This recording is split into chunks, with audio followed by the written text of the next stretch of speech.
Buongiorno a tutti. Allora, il primo passaggio è questo.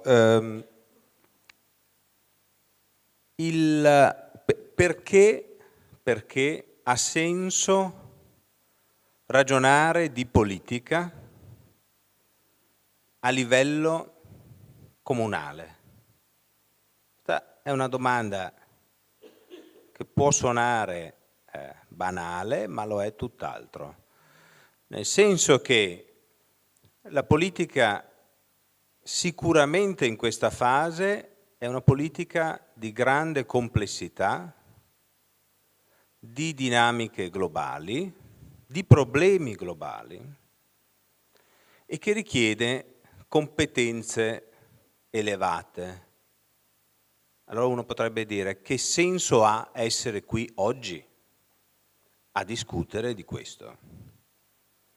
Allora, la mia idea è che in realtà il senso c'è perché la comunità, sia essa nazionale, europea, globale, in realtà è fatta da, come dire, comunità che poi a loro volta rappresentano e si rappresentano a un livello superiore. E quindi, se localmente si elabora un pensiero basso, io porterò idee basse. C'è poi una seconda ragione, e la seconda ragione è che a livello locale esistono comunque singolarità eccezionali, singolarità straordinarie che contano. Il problema è che in questo momento qui la nostra attenzione è portata alla narrazione delle singolarità. Se noi apriamo i giornali, ogni giorno troviamo la classifica degli eccellenti. Ed è giusto. Il problema è che la sostenibilità di una società si misura nella capacità di trasformare i buoni esempi in opportunità e di farli agire come strumenti per una crescita diffusa. Questo è il punto. Altrimenti è solo una mitologia. E quindi dov'è che può avvenire questo? Può avvenire soltanto all'interno di un ambito comunitario. Il termine comunitario non ha niente di romantico in questa eccezione, è estremamente fattuale. Ed è l'ambito entro il quale la relazione tra sistema produttivo, istituzioni, scuole e famiglia va costruita e alimentata. Altrimenti io ho storie eccezionali di grandi lamentazioni. Non ci sono le istituzioni, non ci sono le strade, non c'è la forza lavoro formata, eccetera, eccetera. Allora, la città è tale, o è il luogo dove c'è una consapevole, non casuale, voluta, quindi consapevole, alimentata, relazione tra queste sfere. E non solo, questa si traduce poi anche in un'azione di rappresentanza. Verso dove? Verso gli altri livelli. Verso Venezia, verso Roma, verso Bruxelles, verso chi lo sa.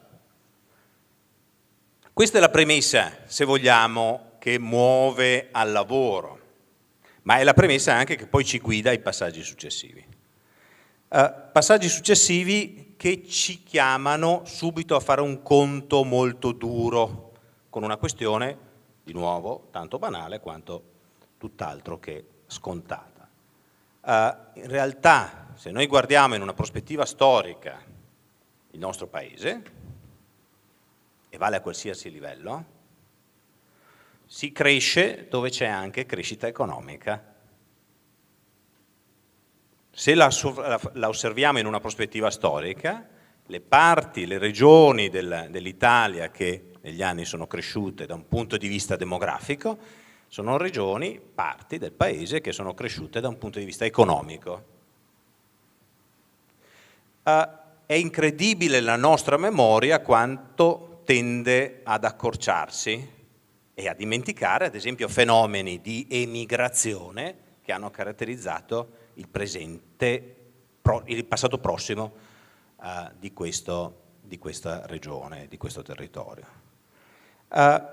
Questa cartina ci fa vedere semplicemente, è una cartina classica di studi che ho condotto, e che dice quali sono le regioni, le aree del paese che sono cresciute di più da che periodo, dagli anni 70 fino a metà degli anni 2000. E vedete bene la parte di Lombardia, la parte di Emilia-Romagna, la parte di Veneto. Notate anche come rispetto a quello che era l'assetto degli anni 70 e quindi della grande industria, ad esempio il Piemonte abbia sofferto molto e soffre tuttora.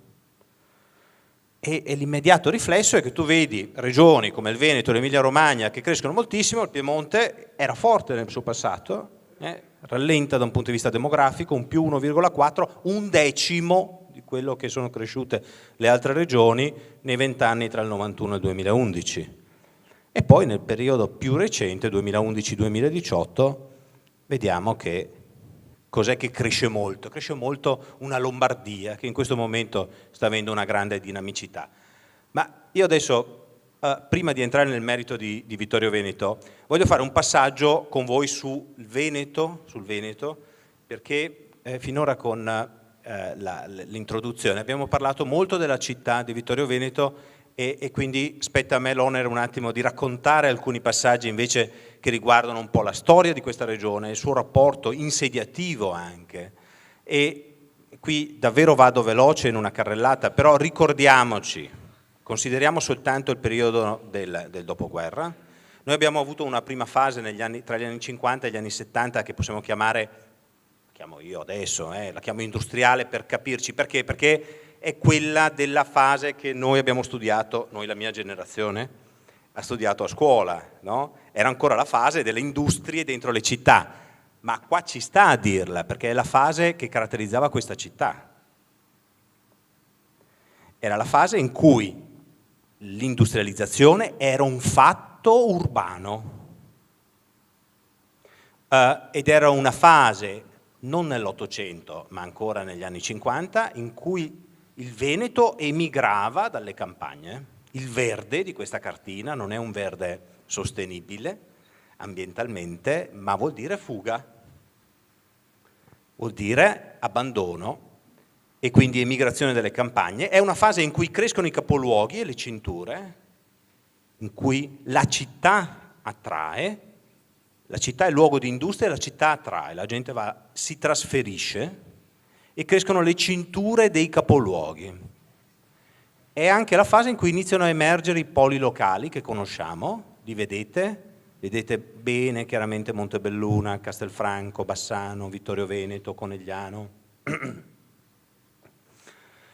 Ed è la stagione del policentrismo, ma è stata quella è stata la stagione vera del policentrismo. Poi abbiamo avuto un'altra fase, iconografica, nel senso che ben descritta, chi a memoria ricorderà Lago, e anche la narrazione del Veneto, della Terza Italia, eccetera. Gli anni dal 70 agli anni 90, no? Io l'ho sintetizzata adesso con le 3C, non sono mie, ma che era appunto il capannone, casa, capannone e campanile, no? O chiesa, come volete. È una fase in cui l'industrializzazione si diffonde, l'immigrazione diventa un'immigrazione nazionale, attenzione, il muro di Berlino è ancora lì. Calano i capoluoghi, vedete che diventano verdi, crescono le ipercinture, si gonfiano. Il segnale qual è? Attenzione, non è vero che la città non attrae, è che la città inizia a respingere. Inizia a respingere, perché se io faccio crescere la ciambella, vuol dire che il buco non è accogliente alla popolazione, d'accordo? E c'è un fenomeno di dispersione. C'è un fenomeno di dispersione per cui inizia a crescere un po' dappertutto. Gli anni 90, tra il 90 e il 2011, la fase vera della dispersione. E qui la crescita diventa bulimica, fortunatamente anche da un punto di vista economico, ma si creano i presupposti per avere un'unica fascia indifferenziata al suo interno, apparentemente indifferenziata, di crescita. Questa è una fase di policentrismo incerto, direi. nel senso che si fatica a leggere il territorio, ma è la fase che poi lascia anche un lascito. Questo momento qui, se arriviamo a quest'ultima fase qui, cos'è che troviamo? Un rallentamento generale. Ricordate che prima avevamo verde, chiaramente, e poi tanto rosso. Adesso invece, se consideriamo il periodo 2011-2018, abbiamo un giallo. Non è un fatto metrico, nel senso che si tratta di tassi medi annui composti, per cui tengono conto del diverso periodo, è proprio un rallentamento. Il rallentamento nella spinta economica e un'altra serie di fenomeni portano in generale ad avere due tendenze, una crescita che è più rallentata e che inizia ad avere dei segnali di concentrazione, di rilocalizzazione all'interno del Veneto, che bisognerà poi leggere e leggeremo nei prossimi anni, però la tendenza emergente è questa ve la evidenzio come fenomeno, e ha un dato distintivo: i capoluoghi riprendono a crescere. È la prima volta che osserviamo che il colore delle città non è più verde, ritorna a essere un colore giallo o rosso, ed è curioso che sono, come dire, in realtà città, e qui gioco sulla parola verde, che hanno smesso decisamente di essere grigie, no? E sono città invece nella loro progettazione, nella loro narrazione, questo sì, verdi. Noi dobbiamo tenere presente che in questo momento qui abbiamo città che nulla hanno a che vedere, non solo perché le fabbriche non sono più al loro interno, ma non hanno più a che vedere con le città degli anni 70, cioè se non altro 20 anni di finanziamenti pesanti nell'industria per l'innovazione dal punto di vista delle marmitte catalitiche, sul rinnovamento delle emissioni delle caldaie, eccetera, eccetera, hanno fatto sì che noi possiamo adesso girare in città e non avere problemi di respirazione. Non era un fatto scontato, lo dico ai più giovani, 40 anni fa. I capoluoghi, dicevo, sono di nuovo in crescita, emerge questo nucleo centrale, il tema di gestione delle città è una riqualificazione, perché abbiamo il lascito delle 3C, dei capannoni, campanili e case distribuiti, ma abbiamo ancora in casa dei lasciti di industria della fase precedente, anni 50 e 70, e ce li abbiamo anche qui. Il policentrismo, punto di domanda, e lo riprendiamo alla fine. Proseguiamo un attimo quindi con questo ragionamento in cui abbiamo osservato che per la prima volta le città riprendono a crescere e, attenzione, non abbiamo più un rosso indifferenziato. E questa zona, la vediamo in alto alla vostra destra, vediamo la fascia pedemontana, vediamo Vittorio Veneto, e vediamo che è una zona che per la prima volta da diversi decenni inizia a veder calare la popolazione. Quindi noi dobbiamo un po' riflettere su quelli che sono alcuni fenomeni insediativi della popolazione e fissarceli, e ricordarci che la logica insediativa poi della popolazione in un certo territorio è trainata prima di tutto dal fatto di avere un lavoro con prospettive. Ricordate la prima cartina, quali regioni crescono. Poi nelle scelte di localizzazione tendenzialmente il comportamento, adesso brutalizzo la rappresentazione, ma prendete un compasso, girateci un cerchio intorno al luogo di lavoro, un cerchio che va tra i 15 e i 30 minuti, mediamente, non di più. Poi è chiaro che se uno fa il top manager può spostarsi molto di più, ma anche altri mezzi, altre ragioni, altre logiche, eccetera, eccetera, ma mediamente, questo è il compasso. E all'interno di questo raggio qui, dove vado a vivere? Dove metto la sede? Dove investo per la mia famiglia? Ebbene, lo faccio dove c'è un equilibrio ragionevole, ciascuno lo fa, tra quelle che sono le esigenze, quelle che sono le risorse e quella che è l'offerta. È su questa dimensione qui che i capoluoghi hanno respinto. Nel rispondere a questa domanda qui, all'equilibrio tra esigenze, risorse e offerte. Le città e i nostri capoluoghi sono stati per anni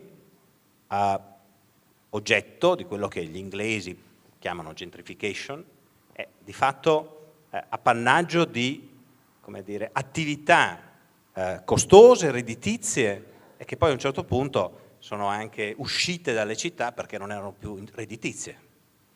E perché il mercato immobiliare ripartisse si è dovuto arrivare a capire e convincere anche qualcuno che forse era meglio rivedere anche determinate attese di rendite fondiarie.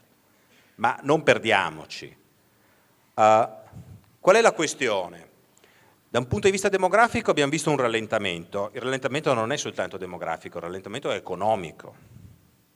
Il rallentamento economico. Il problema qual è? È che in questo momento, oltre al rallentamento, noi abbiamo dei problemini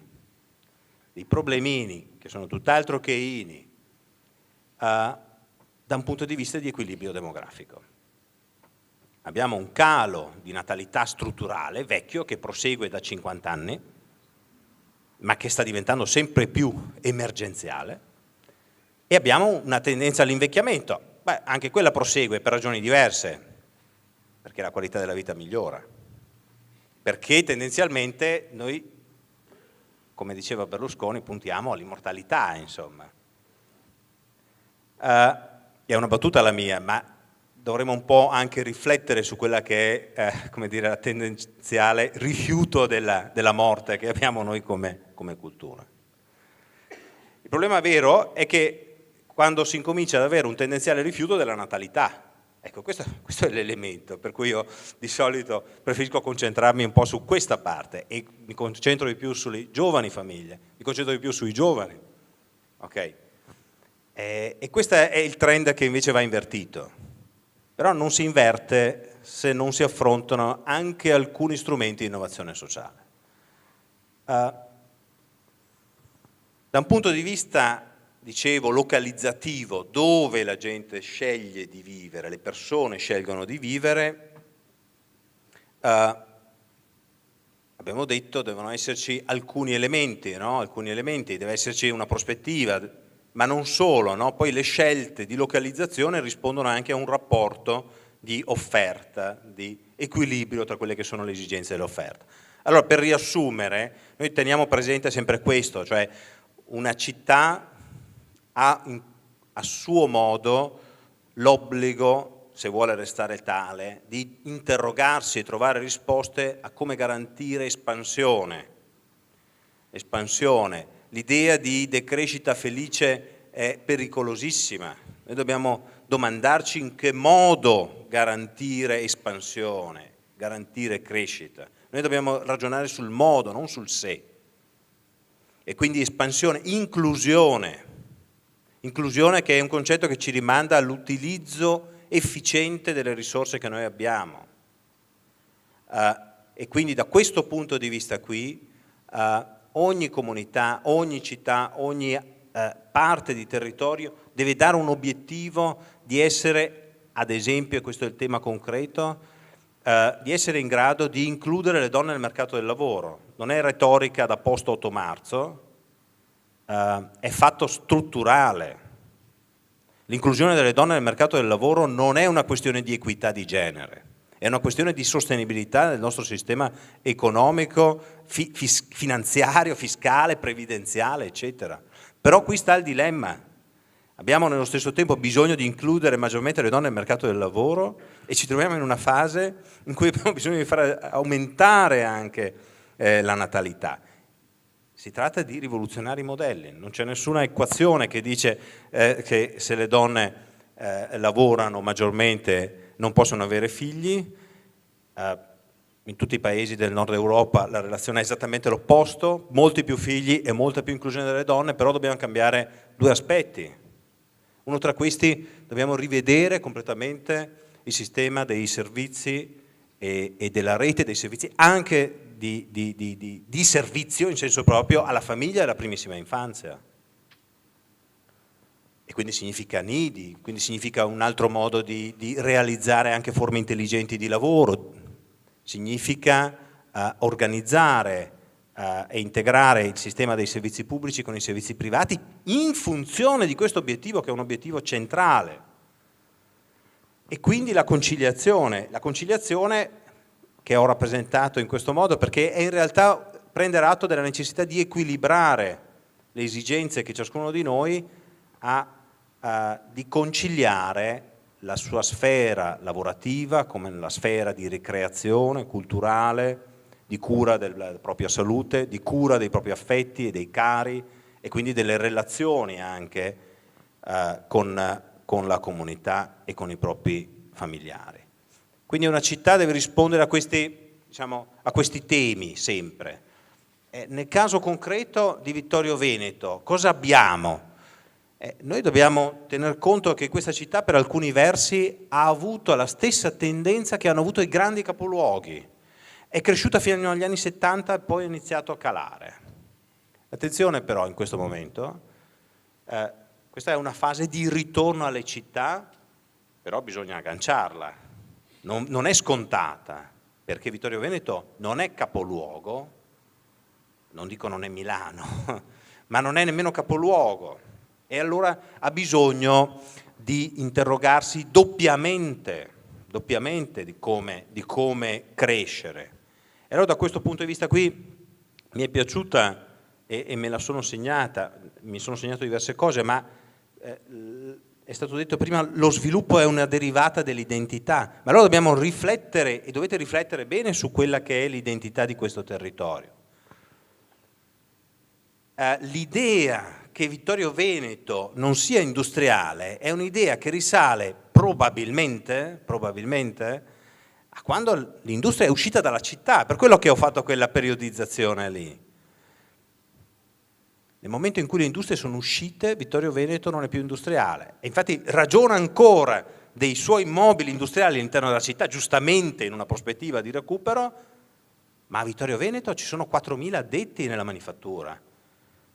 Come Bassano del Grappa, la metà di Padova, per capire, perché bisogna darsi delle scale di misura, ma uno pensa a Padova e dice, la zona industriale di Padova, certo, una delle città più grandi, un sistema produttivo denso, il fattore è per 2, non per 10. Bassano del Grappa, area industriale, ha lo stesso numero di addetti. Susegana ne ha meno, Treviso ne ha quasi la metà, però deve rientrare nell'orizzonte di quello che dicevamo prima, no? Cioè io ho un sistema, istituzioni, sistema produttivo, famiglie, lavoratori, e devo averlo nello stesso radar, perché altrimenti parlo d'altro. Ciò che non vedo non può essere nemmeno oggetto di politica. E quindi è una zona industriale grande, non mi interessa la superficie, non sto parlando di quello, sto parlando, è una zona, è un'area caratterizzata da un elevato numero di addetti che vengono giocoforza attirati anche da comuni circostanti, anche più lontani. Perché? Perché in realtà all'interno ci sono figure qualificate e quindi Vittorio Veneto, la zona industriale di Vittorio Veneto, il sistema produttivo è un sistema che ha relazione con il territorio. Secondo elemento, è distintivo della realtà produttiva di Vittorio Veneto perché il 40% degli addetti di questo comune nell'ambito privato lavora nella manifattura. Il dato medio della provincia di Treviso è il 36%, del Veneto è il 30%, cioè il peso dell'industria nell'ambito di Vittorio Veneto è tale quanto lo è nelle icone, no? Se si pensa alle realtà e ai distretti industriali del Veneto, a Schio, Tiene, Valdagno, eccetera. Però non è così quando se ne parla. E allora anche questo è un elemento che dobbiamo acquisire. E poi il terzo elemento distintivo è che sono aziende grandi e questo è centrale. Non c'è retorica più fallimentare che la retorica del nanismo. E da questo punto di vista qui Vittorio Veneto ha la fortuna di avere aziende significative per dimensione. E questa non è retorica invece del gigantismo. La questione, e di cui dobbiamo essere, a mio avviso, assolutamente consapevoli, è che in realtà solo sopra una certa dimensione aziendale si può realmente spingere, far crescere le competenze dei lavoratori, si può avere un ruolo propulsivo. C'è bisogno di una dimensione ragionevole per spingere su processi di innovazione, altrimenti insostenibili, ingestibili, neanche programmabili, non possono neanche rientrare nell'orizzonte di un'azienda micro. Solo aziende in grado di spingere sulla complessità e sull'innovazione sono in grado poi di stimolare anche la crescita di start-up che non siano mera retorica, cioè quindi gemmare. Il modello, la fase, quel passaggio che c'è stato tra la fase industriale e la fase della crescita delle CCC è stato un modello di crescita che ha avuto antetempo, è stato basato antetempo sul modello di start-up stimolate per esternalizzazione. Noi l'abbiamo scoperto negli anni 90 nei telegiornali e nelle trasmissioni di Santoro che aziende come la Tecnica, la DeLonghi, la Dainese, vedete voi chi volete, ne abbiamo tantissime, erano venete. È curioso, ma è andata proprio così. E queste aziende qui, come tante altre, e non me ne vogliono quelle che non ricordo, hanno dato vita alla dinamicità stessa del sistema produttivo veneto, ma noi dobbiamo essere in grado poi di continuare a guardare a questo tipo di rapporto tra le aziende leader e la loro capacità poi di stimolare occasioni e strumenti nuovi di crescita. Per cosa? Per altre aziende, per un indotto locale di imprese. Provate ad andare ad Agordo e dire alle piccole imprese o alle piccolissime aziende: ma sì, voi potete vivere anche senza la luxottica. Certo, certo, certo.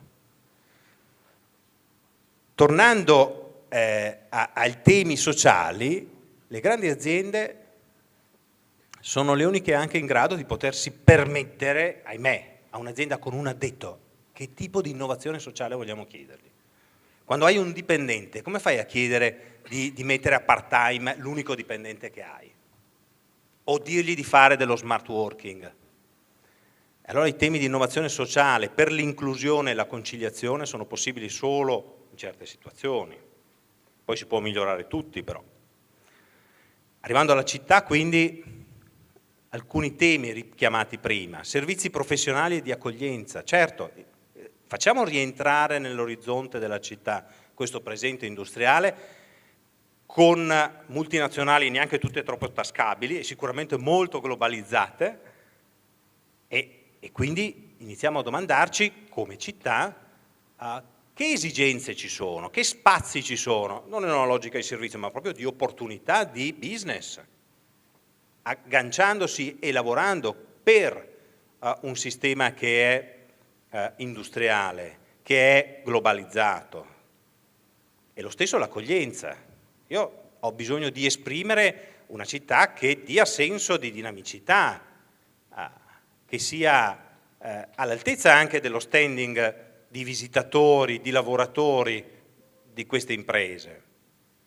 E poi ho bisogno di servizi per conciliare una maggiore partecipazione delle donne, quello centrale. Ho bisogno di pensare, di prendere atto che la rete autostradale, la ferrovia, ma anche il nuovo assetto urbano che discenderà poi dal traforo, e lì andrà pensata bene perché la geografia della città cambierà.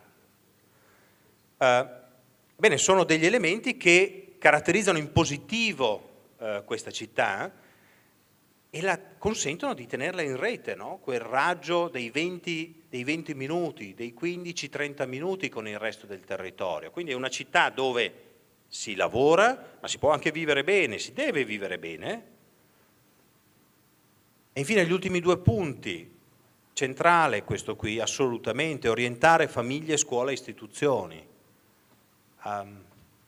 Il sistema produttivo manifatturiero deve essere uno stimolo e deve essere anche un'informazione, deve rappresentare il nostro orizzonte nella narrazione alle famiglie. Cosa vuol dire? I ragazzi che entrano nel mercato del lavoro adesso sono ragazzi che hanno fatto la scelta scolastica 10 anni fa.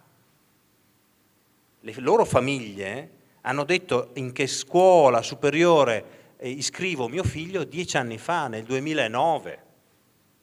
Quindi ogni processo è lento, è una sorta di, c'ha un'inerzia molto forte. Quindi se di presente industriale parliamo oggi, parliamone bene, perché poi i giovani che fanno le scelte scolastiche adesso li avremo come risorse tra 10 anni.